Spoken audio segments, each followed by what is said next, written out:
gonna talk about Bright Star. Hi.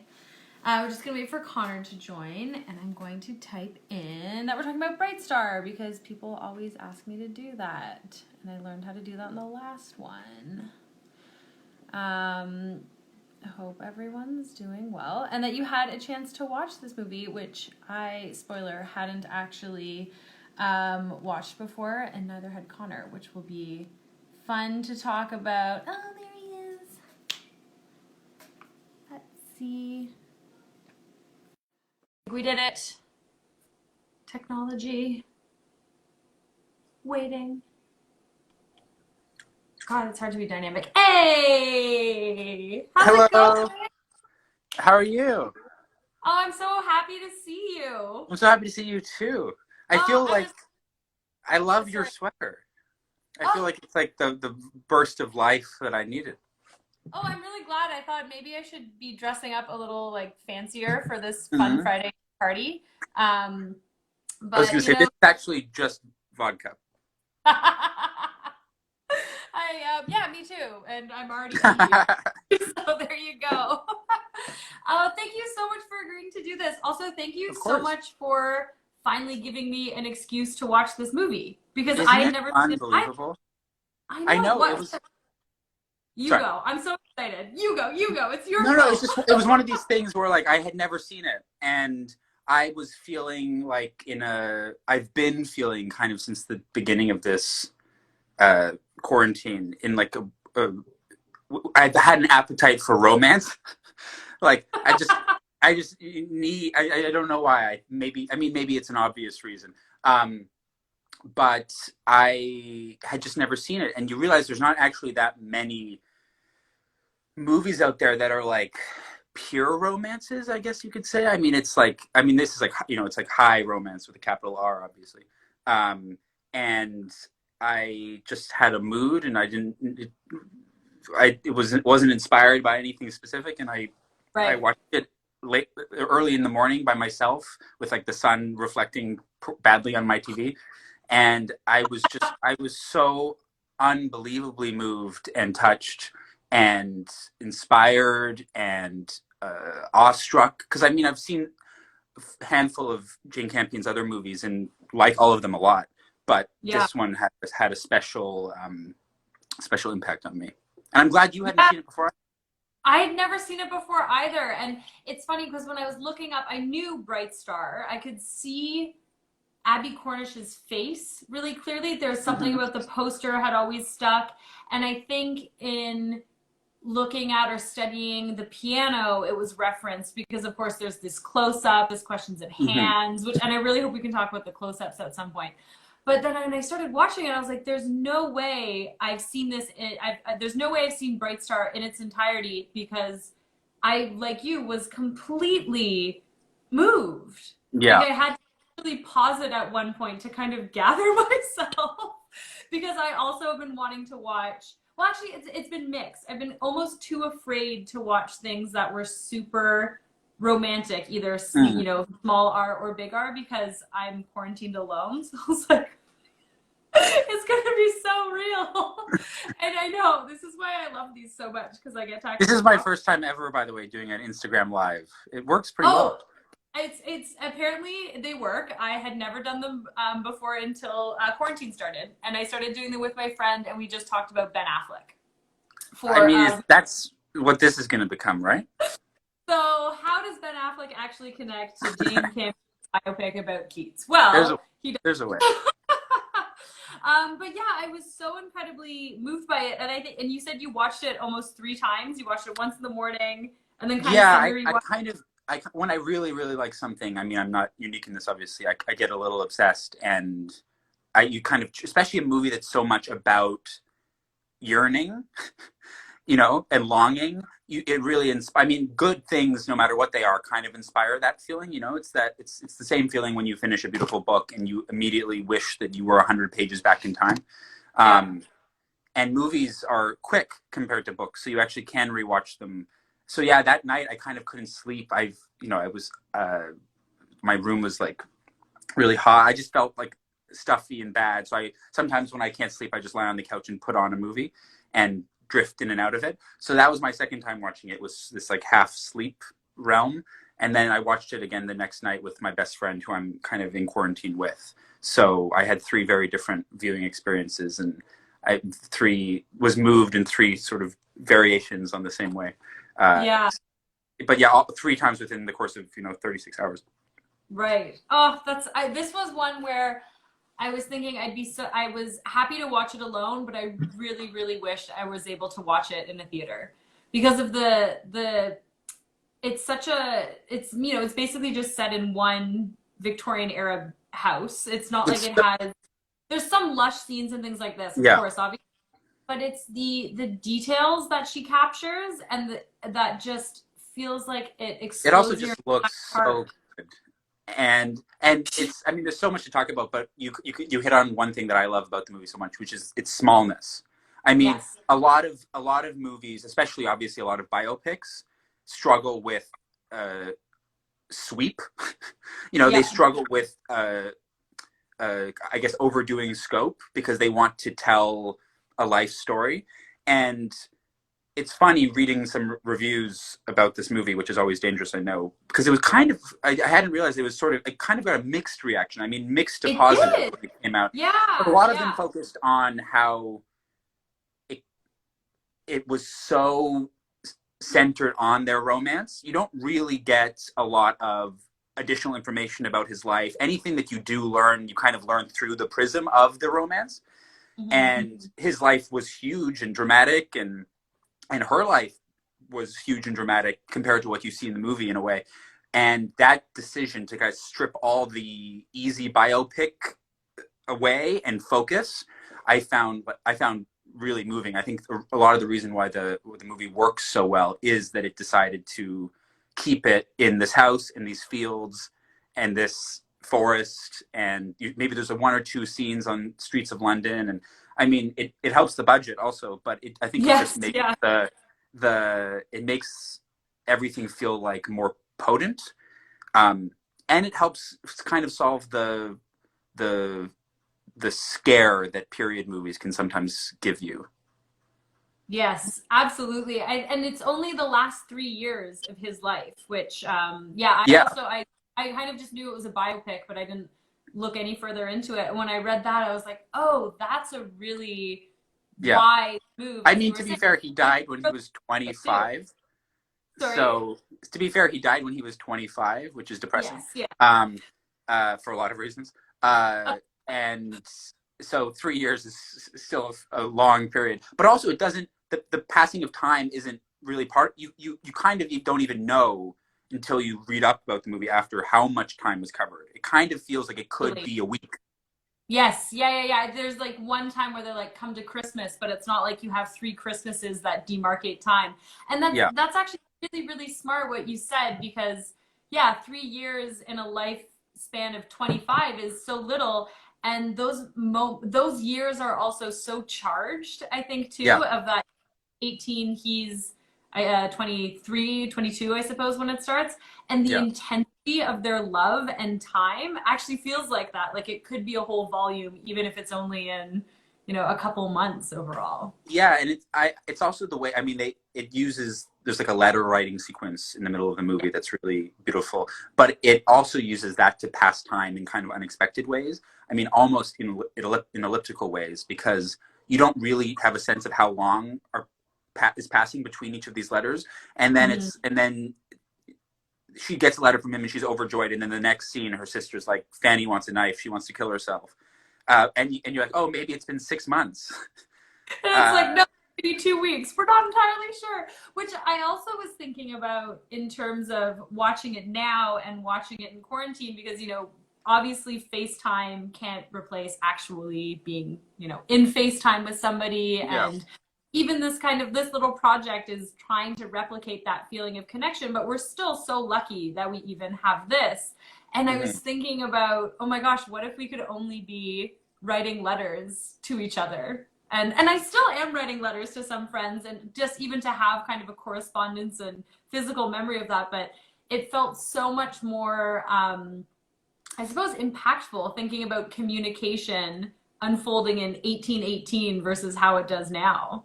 if only we could write letters as well as they do. I mean, I have a very vivid memory of being in a history class in high school, and I forget, God, what the context was, but we were reading letters that like a 14 or 15-year-old wrote, who was living in one country, wrote to his parents back home in another country.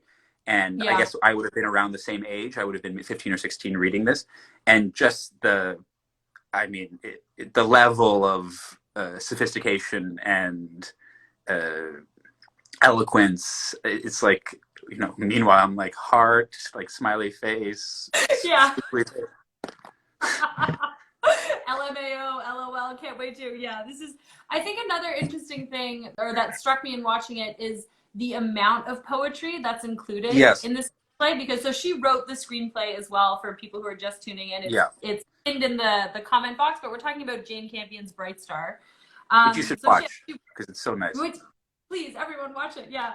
But so she wrote the screenplay as well, and I know that she pulled from some of the letters, which Fanny eventually did marry and have kids, and her children eventually, I think, sold the letters and they became public.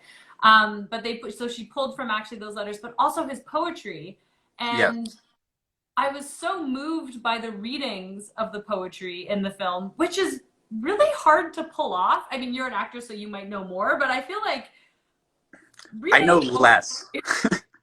We're watching this movie and everyone is amazing in the movie, but especially Ben Whishaw, who I guess who plays Keats, who has to do the brunt of what you're describing, the reciting poetry, and does it with such, it's the way poetry is supposed to be read, I guess, with like effortless grace and emotion.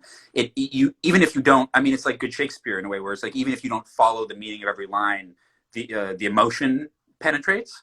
And the credits of the movie are just him, with music, him reciting all of Ode to a Nightingale. And he is so good. He's so good. He's so good. He's so hot. And no, but truly,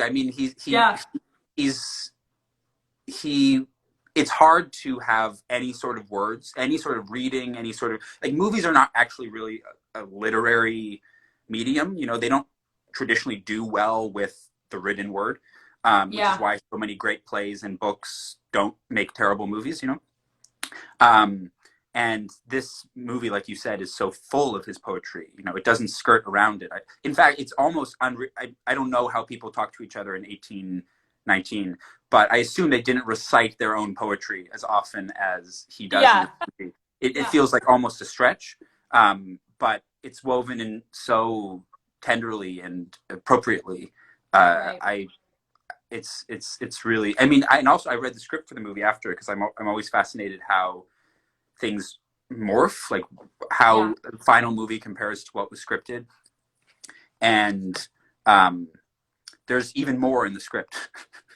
I would say she cut out maybe 30%, whether it was when they were shooting or in the edit, I don't know, but it's curious what she chose to keep and what she didn't. There's one line in particular that really stuck with me. Well, there's two things. One is the way in which Fanny's character just so openly says, "I don't understand poetry," and also says, "I don't like yours." I was like, oh, I love this firecracker woman.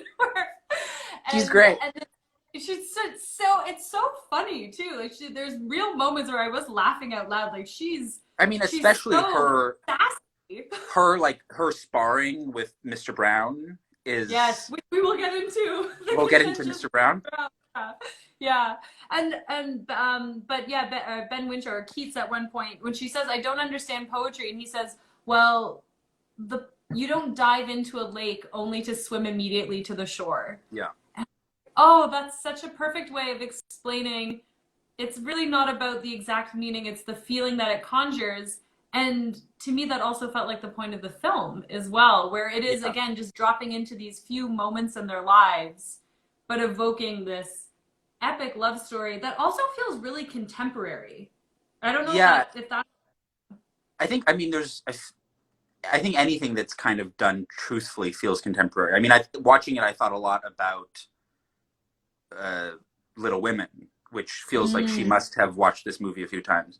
Right. Because I mean they're very different movies, but in a way it has that same quality you're describing, which is that it feels like fiercely contemporary, even though you can't really point to any detail in it that is anachronistic necessarily. And I think a lot of it is just Fanny's energy, which is so bold and I assume very unusual for the time.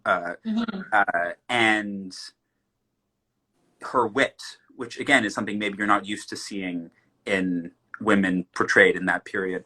And also just kind of like the looseness of the movie, you know, the language is not modern, but they're also relaxed, you know, there's nothing stuffy about it. And that's partly the way that it's shot, and that's partly the script. I mean, there's mostly the performance, there's so many elements that go into it, but it's a hard thing to pin down.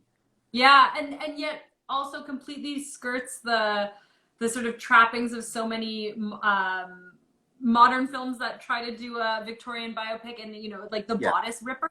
You're like, they wouldn't have done that. Like, they were pretty uptight. Like, no one was able to sneak off and do that. And that's the other thing about the movie that's so weird, is that it's, I mean, I guess it's adhering to real life, but it's such a passionate movie, but it's also notably a sexless movie. Yes, yeah. They like kiss 3 times, maybe? Yeah, there's no, I mean, at one point, Mr. Brown says, like, you know, you should take her to bed, you know, it will cure you, and then it's sort of never acknowledged. And it's funny. The cad knocking up the Irish girl. Nasty Mr. Brown. But it's funny, even in the script, one of the omissions that I found interesting is in the scene in the movie where they say goodbye the night before he leaves, and they agree that they're going to say goodbye now instead of in the morning. And in the script, there's this moment where he basically says, I should have bedded you while I still had my health. And it's just that line has been removed from the scene. Everything else is around it. There's this moment in the movie where after that, she goes up to him and she says, you know, I would do anything. And he says, but I have a conscience. That is still in the movie, but the line that initiated it is cut. So there was a very conscious choice made at some point in the process to keep it submerged, which I found interesting. And it comes back to what you were saying about the thing about the diving in a lake, and the point of diving in a lake is not to swim to the surface. Sorry, not to swim to the shore.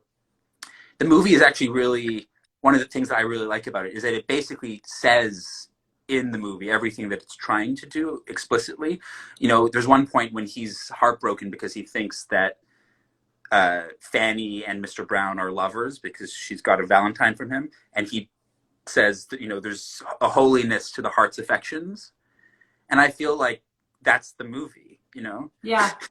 That's in my mind, that's why that line was removed. That's why it's like there's something sublime, you know, there's a holiness to the heart's affections. Yes, yeah. And the film itself, I think, adopts that mentality of you know, swimming the lake versus to the shore, and to say so openly, I wish I should have bedded you, is like, well, you know, that's part of it, but you also know that there was a deeper relationship and connection, and there's something really profound in sort of how chaste and almost ambiguous it is. And yet also their desire is, I felt at least, really palpable in the way that there's so many shots where, well, for one, they're rarely alone together, which I also felt like very true to, you know, the 17th century. You wouldn't be letting your 18th century? No, wait. When is it? 19th century. 19th century. I can do math. The one That's you skipped. Cool. We're hip. But yeah, you know, in 1818, you wouldn't have let your daughter just wander off in the woods with someone. So she always has her younger siblings with her. Or even when he kind of breaks up with her for the first time, or he says he's leaving and he doesn't tell her, and she is in tears and sobbing, and she's on the couch with her mother, and her mother's sitting there, and he's sort of on the floor in front of her begging for forgiveness, which you would think of as a very private moment, but privacy didn't exist in the same way. So the way that she creates the kind of privacy between them is that beautiful scene where they're in the bedrooms next to each other, and cutting between her and him, sort of touching the walls and pushing their beds against the wall together. And I even gasped when she was like, "Oh, you must be sleeping in my bed." Her like Yeah. her old bed. And I was like, "Fanny, girl, oh my And god." he almost gasps too. You know, Yes, he doesn't know how to yeah. deal with her. And when Yeah. you know, he finds her surprising, you Yes. know, and Yeah. that you can feel him be more and more surprised by her. And that's the other thing that I find kind of touching about her character and her portrayal and the way she's written, is that she's fierce and intelligent and witty, but she's also kind of, she gets, Mr. Brown accuses her of only being interested in fashion and dances, and Mm-hmm. she's not wrong. Yeah. Like she does pretend to read all these books to impress. She does, she she does only read his poems, not necessarily because she loves poetry, but because she loves him. Mm-hmm. It's not,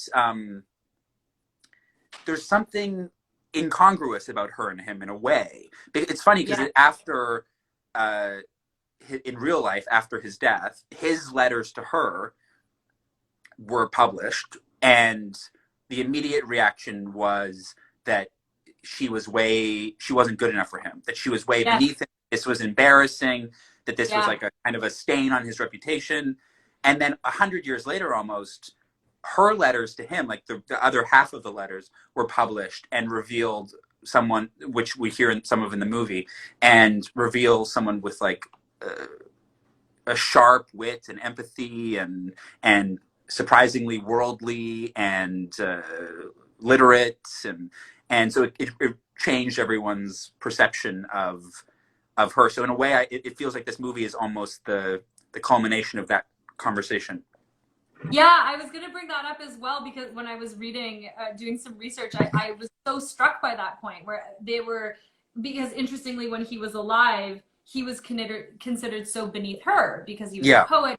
Money, he couldn't afford to be a husband. He couldn't afford to create a house for her, and she wasn't allowed yeah, to marry. And then when he died, a failure. Like, no one liked his yeah, poetry. Really reading it, he had mixed reviews. And then yeah, when they found these poetry, they something like this girl was his muse, and so yeah, dismissive of her.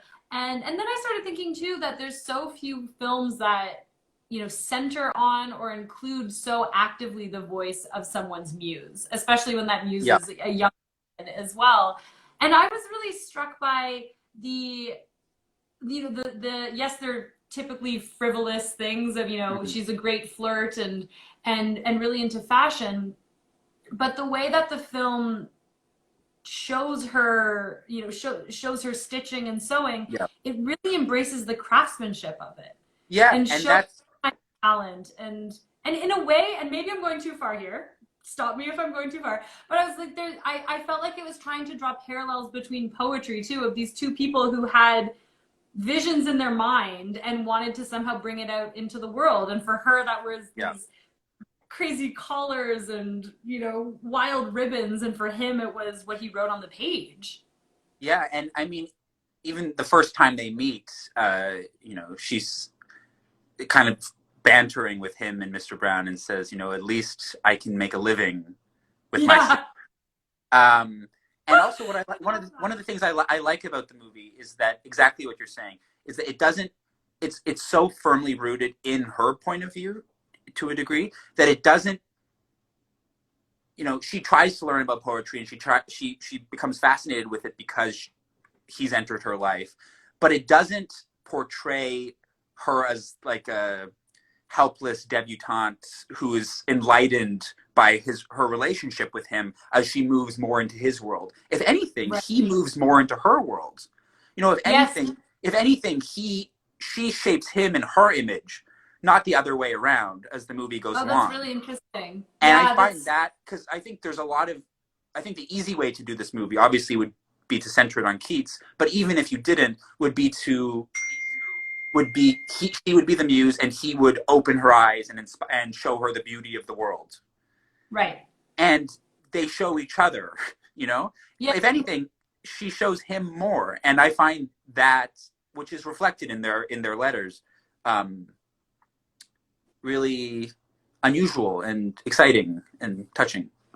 Yeah, and there's even their casting. I was reading a lot about it, well, for the choice of the casting, and then it came up not overtly but subtly in a lot of the reviews of talking about just how different they look Yes. together.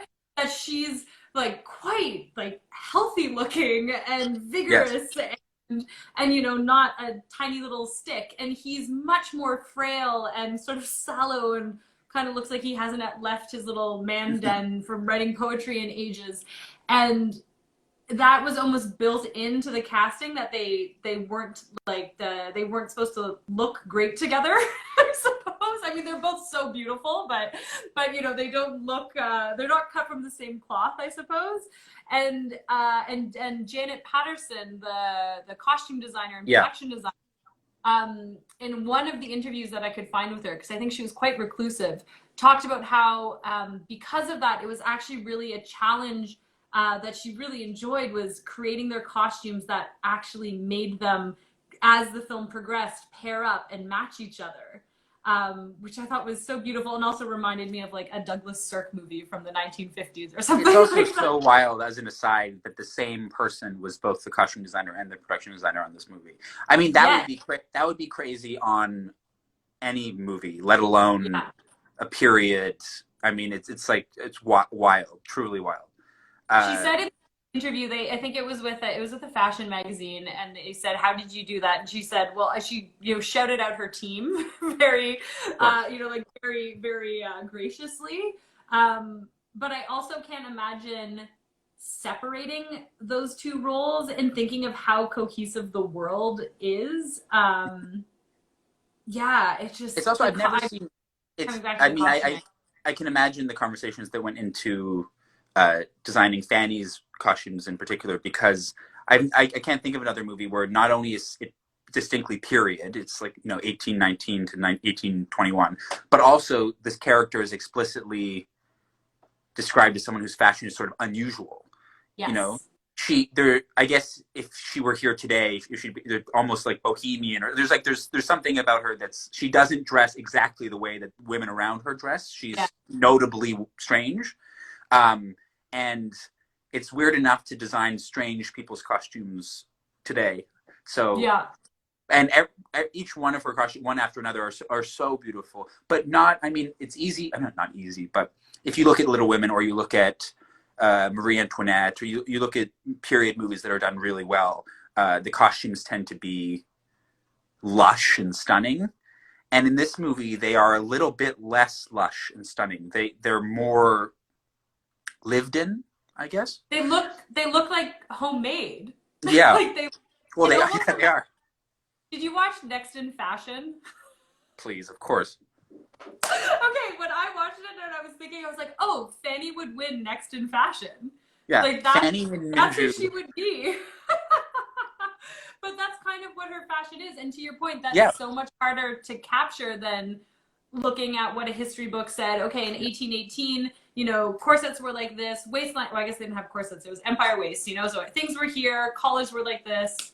That was it's also the strange feeling about like the time you're born in, because you can't help watching the movie. You can't help feel like maybe if she was born even 100 years later, she would have been like a Coco Chanel. You know, she would have been a different. You know, but that just didn't really exist in that time. I mean, that role wasn't really a thing, and like romantic poetry didn't really exist either, which is like another way they both kind of were ahead of their time in this way, and I think somehow found each other in that, or at least I think that's what the film is suggesting too. And that's the other thing, is that it kind of, I mean, it doesn't get too much into the details of his poetry, but I mean, other than, you know, hearing it and the occasional bit of information about how people don't like it, but it's easy to forget how almost radical it was, you know, which why it took a while. It took a second to be acclaimed, is because it kind of was pushing at the boundaries of what was accepted at the time in the kind of classical tradition.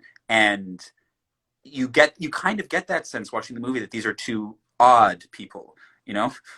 Yes. Completely. Yeah. And it's so hard now thinking of what rebellion and radical looks like. Yeah. It seems like it would be so much more overt, but the small sort of acts of rebellion that you see in this film that seem so much more subdued, but again, in the sort of culmination of all of it, does feel wholly like, oh, they were outsiders and connected in their outsiderness. I just lost a beautiful way of saying that.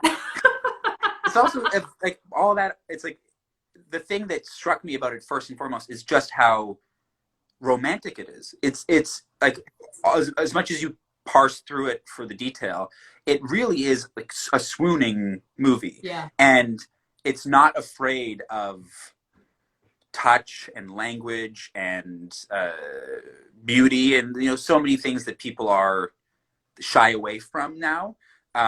Which was part of the almost negative reaction to it. And some of the reviews I was reading was that it was, too... I feel like they would say sentimental, but to me it never rang that way at all. Yeah, but like it's weird. capital R maybe, but I think people felt like it was because it's straight. I saw that, but I also saw people accuse it of being distant, which is strange to me that the same movie can be accused of being sentimental and distant. But I understand where both of those camps are coming from, and I actually think that that's one of the reasons I love the movie so much is that it indulges in this. I mean, you know, again, Keats says in that same scene as when he's talking about diving in the lake, he says, you know, poems should be understood through the senses, right. And it's how I feel about this movie too. And you know, it's so sensory and it's so sensual, and it's anything that's sentimental. Its lushness is focused on that. And to the extent that like the most romantic, the most sexual moment in the movie to me is that scene where they're sitting on the couch together and there's that extended cutaway of their hands and his fingers wrap around hers and you see kind of his fingers are like a little uncut and he has an ink stain on his middle finger from his pen and it lasts 10 or 12, like a long time, and the only sound is their fingers intertwining and the kind of that like soft, I can't even do it, you know, it's not even really a real sound. Our video now. It is like ASMR. It's like, you know, that's like all of Portrait of a Lady on Fire sounds that way. Yes. And it's, that it seems to me what the movie's concerned with the most, and why it transcends any sort of schluckiness or floridness. It feels so true to me. And keeping it open, and I think that's where some people might see it as distanced or slow, is to me is the kind of openness that she leaves in the script and in the pacing, where, you know, she does sit, at one point Fanny's sitting at a windowsill reading a letter, and, you know, like you're kind of rolling through the pacing of it that way. But I think that openness also leaves room for so much questions. I mean, we were talking about this earlier, the infamous Mr. Brawne and how you take him as a character. Because so they lived together. He was his friend. You know, he never. I guess I don't know if he ever, or he marries the Irish girl, I suppose, after he impregnates her. There's actually some debate about this because it's never really clear if he marries her. His son, who turned out to be with her, who turned out to be, I guess, a prominent politician in New Zealand somehow, claimed that they were married. But it was kind of a self-serving claim. No one ever really knows. No one ever. Okay, and I guess it's unclear in the film when he comes with the baby at the end. There's definitely no wedding. There's no wedding. So to fill people in, Mr. Brawne is Keats' best friend or companion or whatever you want to call it. He's a constant presence in the movie. He writes with him and works with him, travels with him. Seems like benefactor as well in many ways. Yeah, like, it's clear that he's like a bit more well off than Keats is. Keats lives in his house. You know, Keats basically has no money. And Mr. Brawne is, I guess, like an aspiring poet or writer, but not nearly as talented as Keats. And kind of is Fanny's adversary throughout the movie. He resents her closeness to Keats, and he feels like the passion that she's inspiring in him is detrimental to Keats' health and a whole bunch of other things. But he's kind of a complicated character because he's as close as he's kind of a bully, and he's the closest thing the movie has to a villain. But he also cares so deeply about what Keats is writing, and there's some really moving scenes where he is reading. I think it's like one of the 1819 odes or something, and is almost moved to tears by how beautiful it is, and tells Keats that like your writing is the finest thing in my life. And it's this like really wonderful moment that feels, and partly it's because Paul Schneider, who plays him, is amazing, feels very sincere. And at the end of the movie also, the way that he breaks the news of Keats' death is really gentle and compassionate, I felt. That's funny because I felt the opposite. Really? Yeah, that when he comes in, so he first comes with his, and it's never stated explicitly whether he's clearly in love with him, but whether that's a romantic love or a kind of possessive, like benefactor love, or even like.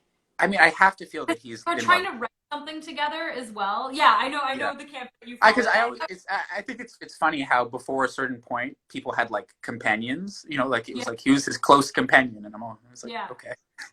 Also, neither of them could get married because, like, you know, Keats had no money, and like, you know, this who knows what Mr. Brown wanted to be up to, and like, kind of they were living in isolation, and like, no one wants to live in isolation. I'd be like, I take a companion right now. You know, like everyone needs I think something in the film leaves it to me. The film leaves it open to it could be that he's romantically in love with him and wants to be with him, and sees Fanny as this interloper into this, the closest sort of romantic life that he'll have with somebody. Yeah. Or I think it could be this other kind of like possessive, almost, because to me, what Mr. Brown was like was kind of like society in some kind of way, like the way that he's so cruel to Fanny, and this, you know, mocking of her and derading of her, and even like, you know, mansplaining poetry to her and like quizzing her on what you've read. I was like, oh, this is like when I go into a sports bar and I'm like, oh, I love soccer, and it's like, oh, well, what's Zidane's blood type and when was he, and you're like, oh, come on, you know. So that's how I first saw him. And then as the film progresses, it does become more like, oh, as you're saying, like, is this a jealous love? And there is that scene where they're fully in a love triangle. All three of them are together after Mr. Brown sends her the really mean Valentine. Like, should I be in awe of your amber eyes or give you a lashing? And I was like, oh my God, sir. But it does remain open. And what he says before so he impregnates a young Irish maid. They have the baby. Begrudgingly. I find him very cruel to her as well. Like the way he like waves her away. I was like, oh, this is going to be a horrible life for this poor girl. But he says, I hadn't realized to what extent my heart had become entangled with his. Yeah. Or something. And that almost seems like it's such a profound profession of love. Like he says heart, it does seem like that is the moment where it could be like, oh, you loved him. Like, it's funny. I had a slightly different read on him at the end of the movie because I felt like there's a few interesting details because it's when Keats and his friends decide that Keats should go to Italy because for the climate, for his health. It's assumed for anyone who doesn't know, Keats had tuberculosis, so they figured send him to the warmer climates of Rome. Yeah, it worked out really well. Yeah, except for like ironically now, like you have any kind of like breathing respiratory problem, you do not want to be in Italy right now. But anyway, everyone assumed Mr. Brown would go with him to Italy because he always went with him everywhere. Mr. Brown decides he can't, and this is what I found interesting about the movie is that in real life, the reason why Mr. Brown didn't go to Italy with him was because he was away. He was on a trip in Scotland. And the news couldn't reach him in time, and he wasn't able to get home in time. Okay. So the insinuation being that in real life, if he had been there, he would have gone. The movie makes it much more ambiguous and doesn't mention the trip to Scotland really at all, and seems to be making a choice to let you believe, or to push you into believing that the reason why he decides not to go is that this baby is on the way. Yeah, but I thought that's what it was, but not out of anything in his heart. Just like societally, if you ran off and left somebody with child, it would be so disastrous. And that's why I also was like, oh, he seems to be the kind of like the figure of society, and having to succumb to this, and the, you know, like he has consequences to his like there actually were kind of consequences to your actions. If you weren't super rich, which he's not, like he actually had to marry this poor Irish girl, or, you know, like make a profit out of him or something. I don't know. It's hard to disagree with you, but I feel like there's some core or strain of empathy in him. I think how do you make of the moment where, first of all, the baby's sobbing in the background of this scene, and it's like, oh my God, this is not a portrait of a happy home. And then she comes out with the baby, and he looks at her, and he kind of just goes like, no. Like he treats her like a servant, and especially like, I mean, he's Scottish, so it's not like he's English and doing this to like an Irish maid, which would have been like, you know, she was really other implications. Yeah, like very, very like low on the societal ladder. I found that moment was like just so mean. I just found his character so mean-spirited, and the way he like wipes his hand on her apron, and I think your reading's there, and I think that's why the film's so rich, is that it leaves it open to that. And then of course, like if he was closeted and loved him, of course he was going to be angry. Like, you know, I mean, like that's he's obviously like a bore, you know, and he treats Fanny terribly, and he does, you know, he is constantly bullying her, but on the other hand, he treats Keats with so much tenderness and genuine affection, and there's nothing, you don't get the sense at all, or at least I didn't, that he is like mooching on him, or that he's enamored with his genius in a commercial or careerist way. You feel like there's a genuine love for this man and what he has to say and the value of his words, which to me kept him from being just a straight villain. And even at the end, there's something in that scene. I mean, obviously it's terrible to just send his wife away. But there's also something about the way he asks. I think the scene starts even with him saying, "Have you seen the baby?" And there's something about the way he asks it, and maybe you disagree totally, that to me almost there's like almost a bit of softness in it. And I felt like it's funny watching it one of the second times. There's this moment earlier where he says, he compares, he's reading one of Keats's new poems, and he says it's a more precious thing even than a newborn baby, because those are common.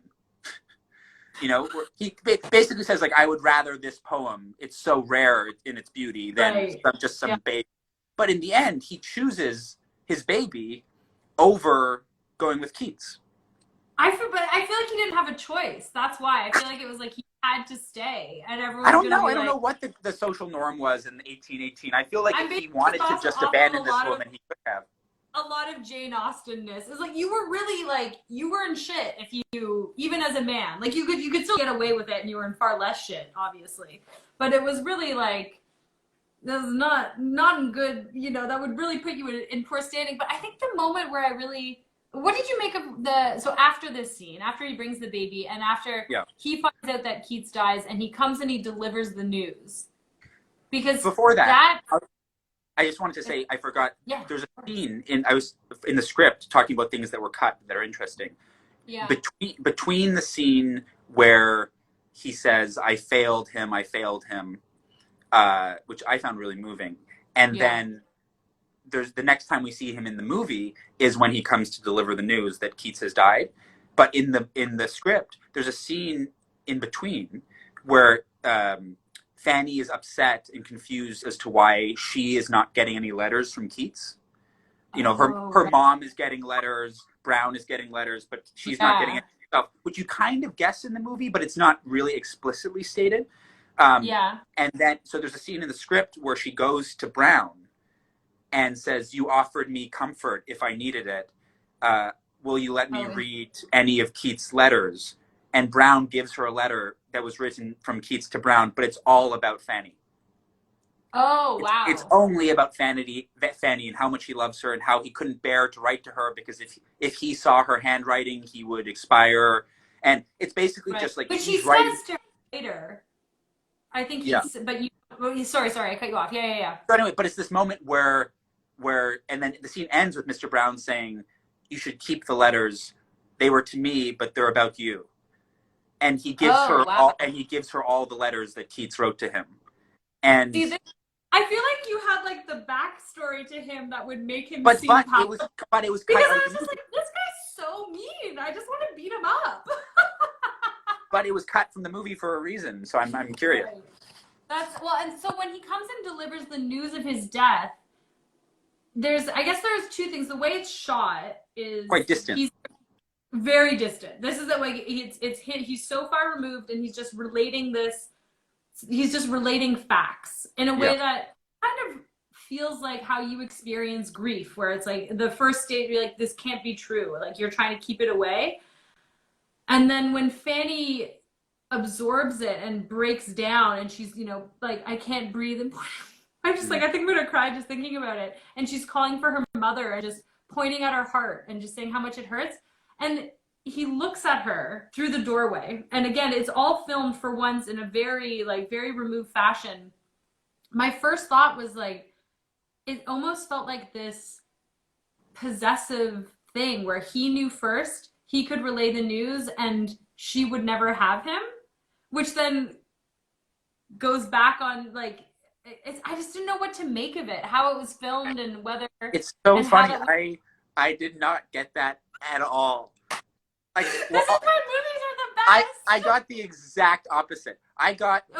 What I got in the whole scene was that he was coming in with this very, very careful tenderness and heartbreak, that he was shattered, like he was in a state of grief that he didn't know how to articulate.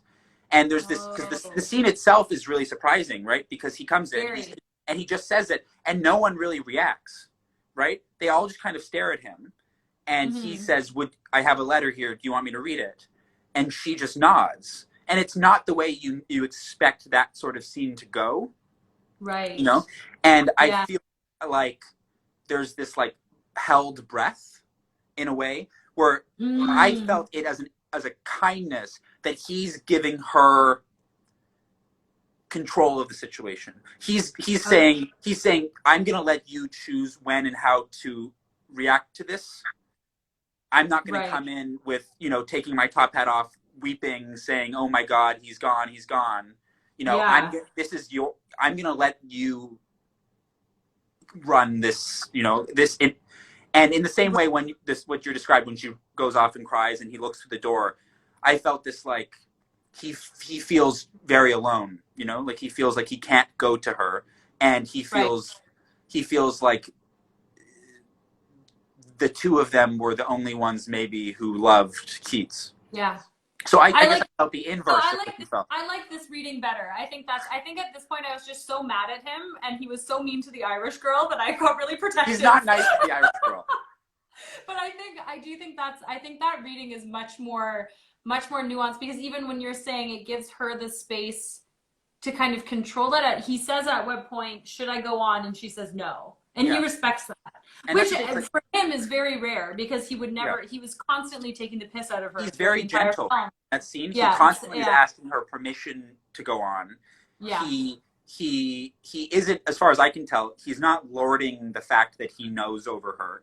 There's even, it's you can contrast it with, there's a scene earlier in the movie when Keats's brother dies, which is similarly like heartbreaking and shattering, and Mr. Brown is being a dick.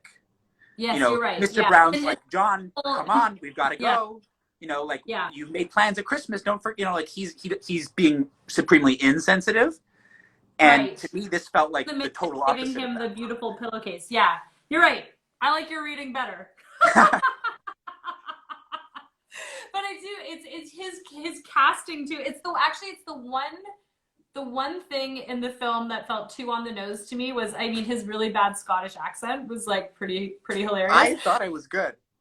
I was like, okay, lassie. And then he's always in plaid. That was the one part of the costume design that I was like, I You didn't get like it. the full body plaid?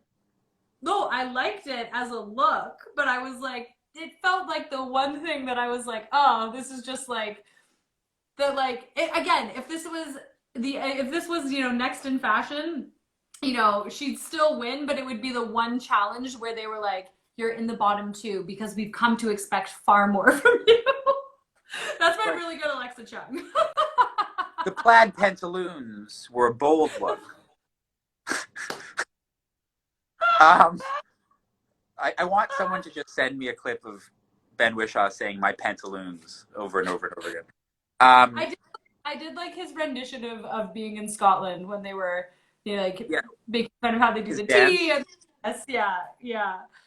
There's so many amazing things about this movie. It's like one thing that that's just always sticking with me is there's this really odd thing in it where two of the other main characters in the movie are Fanny's younger brother and sister, Samuel and Toots. By the way, it's funny that the two sisters are Fanny and Toots, but I'll put that aside. But they're kind of like omnipresent in the movie. Like they're always there, but especially Samuel is very weird because it keeps cutting to him. Like throughout the whole movie, he's always lingering at the edges, and there's these long shots of him sort of suspiciously watching her and Keats, him kind of processing things, noticing things that she doesn't know he's noticing. And in a normal movie, that sort of setup you would expect to lead to a scene near the end where they talk, right? True, where finally they have some big conversation. Because he says like 3 lines in the whole movie, but he's in almost every scene. And it just never happens. Though even the end of the movie, he follows her wordlessly through the forest, doesn't say anything to her. He's just there as like an out of focus shadow in the background. And it's such a strange choice to have this character who you spend time, like, you know, every second, every cut in a movie is like currency, right? And you're spending that currency on this character that actually serves no function in the movie. Like he has no dramatic role. No one ever confides in him. He never gives a pearl of wisdom, nothing. And it's one of these things that I find representative about the approach to the movie in general, which is that it's willing to indulge unnecessary things, which so few films are. And I think makes it, you know, like you might say, well, you had 2 hours and 15 minutes to tell about the life of Keats and you didn't include this and this and this and this and this and this and this, but you spend 10 of those minutes on shots of like a sullen boy watching his sister and there's no payoff. Yeah. But to me, it makes it feel like real life. And it gives this almost like sense of foreshadowing that there's some like ghost at the edge of the frame. There's something wrong. There's something suspicious, even when they're in love or dancing or whatever together, even when things are the best. And I was so caught up in why she would do this that I looked him up, and turns out he died at the age of 23 also. So they were sort of the twin tragedies of her life. Keats died and she was in mourning for years, and then right when she basically got out of mourning for Keats, Samuel died. So there are these pillars of grief in her life. And maybe I'm just speculating and projecting, but I feel like it's not irrelevant. Like these, you know, these two like young men who are in her life in very different ways are both leave her essentially before she turns 30.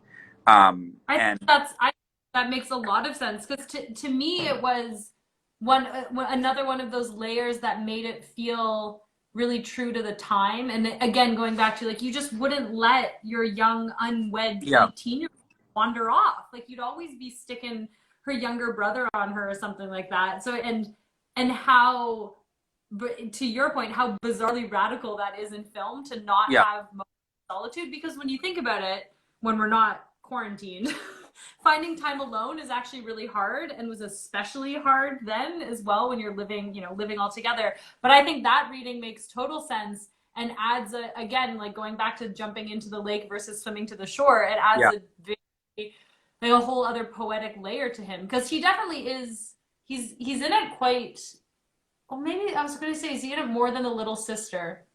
But they are really interesting little orbits that are constantly serving. Even when he proposes, when Keats finally proposes to Fanny, there's a cutaway. He's putting the ring on the finger, and her little sister sees. And I was like, oh, is she going to blow their cover? Is she going to tell them mom? And it's like, no, she just was there watching her sister get secretly engaged. And these are the little choices you think about, because when you're watching a movie, you don't necessarily notice them in real time.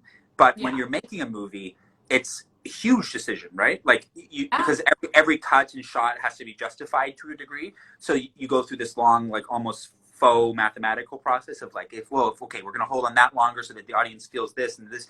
It becomes like a calculus. And there's this scene where she finally gets a letter from Keats for the first time, and she's so overjoyed. And they're out in this beautiful field of flowers, and she grabs her sister and says, "I love you, I love you, I love you," and like kisses her forehead. And basically, it's this moment where for Fanny, the whole world is perfect. You know, everything is sunny and bright, and she's in love. And in that moment, she's just mean to her little sister in the scene prior too. Yeah, she's mercurial.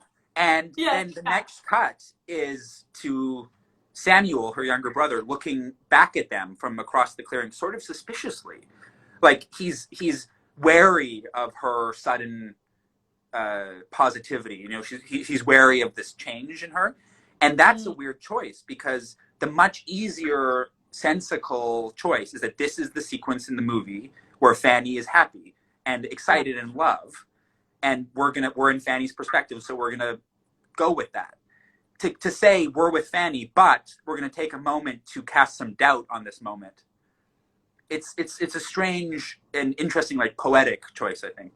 Yeah, and even as you brought up earlier, the proximity of her her joy, like she can't get out of bed for like 3 weeks because he hasn't written.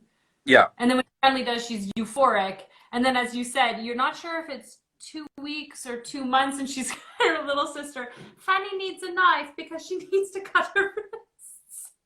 Which, like, plays as comedy, I think a very dark sense of humor, but I also think it's one of the moments where in a great love story, you don't want to have anybody ever question the validity of the love.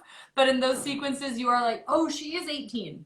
You know, like she is 18, and look, I've done that too. I have definitely refused to get out of bed because some guy broke my heart, and I was like, I'll never love again. I'll never eat again. I'm just going to make a butterfly colony in my bedroom. But a couple days later, I'm okay. You know? So I think there's also something really, again, even though it's, you know, hundreds of years old, it feels so contemporary in its recognition of the kind of the basically shifting of human moods, because you kind of want a great love story to be so continuous from start to beginning, but they never really are. Oh my God, Instagram's telling me that we only have 2 minutes left. Really? Oh my God, that was fast. Yeah, wow. Looks like we could talk about Bright Star forever. I could talk about Bright Star for longer than the running time of Bright Star, which is always a bad sign. I really want to rewatch it now because I have like 48 hours on my rental. So I was like, maybe I should just rewatch it. It really holds up. I also wanted to then read Keats' poetry because I realized I don't think I have since maybe high school. Let me tell you, it's not quite as effective without Ben Whishaw reading it to you, but I'm sure there's something there. That would be the best crossover, the Keats audiobook read by. By the way, one final piece of trivia. Did you know that Ben Whishaw met his husband on the set of Bright Star? No, or his like partner. Yeah, the composer of the movie, Mark Bradshaw, and Ben Whishaw are a couple. Oh, that's so beautiful. So a real life love story. A real life love story. A real life like nice happy ending. No one without sans the tuberculosis. Yeah. Yeah, exactly. No TB. no tuberculosis. Only love. Oh my goodness! I'm so sorry that Instagram's cutting us off. Connor, thank you so much. Thanks for having me. Oh my goodness, I'm really excited to rewatch Bright Star again. And you are so fun to talk to you about it. Star. Thank you again. I miss you. I miss you too. Bye. Bye. Bye.